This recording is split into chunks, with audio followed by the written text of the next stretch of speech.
சங்கீதம் 146 3வது வசனம். சங்கீதம் 146 3வது வசனம். பிரபுக்களையும் ரட்சிக்க திராணி இல்லாத மனுபுத்திரனையும் நம்பாதேங்கள். பிரபுக்கள், மனுபுத்திரர், 2 விதமான மக்கள் இந்த வசனத்துல சொல்லப்பட்டிருக்கிறாங்க.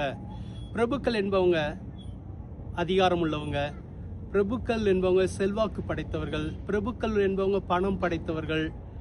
அவங்களையும் நம்பாதன்னு வேதம் சொல்லுகிறது. அது மாத்திரம் இல்ல, மனுபுத்திரனையும் நம்பாதீங்க. சாதாரணமான ஒரு மனுஷனை கூட நம்பாதீங்க.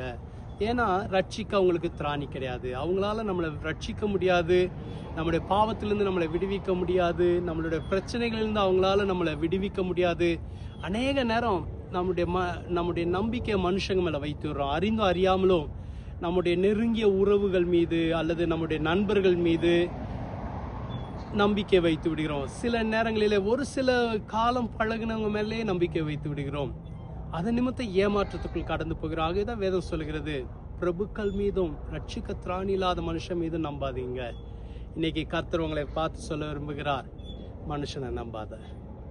நம்ம மனுஷங்களை நேசிக்கணும், ஆனா நம்ம நம்பிக்கை மனுஷங்க மேல வைக்கக்கூடாது. ஜெபிக்கலாமா? எங்களை அதிகமா நேசிக்கிற நல்ல ஆண்டவரே, இந்த நல்ல வேலைக்காக உம்மை துதிக்கிறோம், உம்மை ஸ்தோத்திரிக்கிறோம். உம்முடைய பிள்ளைகளை ஆசீர்வதிங்க. நாங்க மனுஷர்களை நம்பாதபடி உம்மை மாத்திரம் நம்ப கிருபை தாங்க. எங்களுக்கு பலன் தாங்க, வழி நடத்துங்க, ஆசீர்வதிங்க, பெரிய காரியங்களை செய்வீராக. இயேசுவின் மூலம் ஜெபிக்கிறோம் பிதாவே, ஆமென். கர்த்தர் உங்களை ஆசீர்வதிப்பாராக. ஆமென்.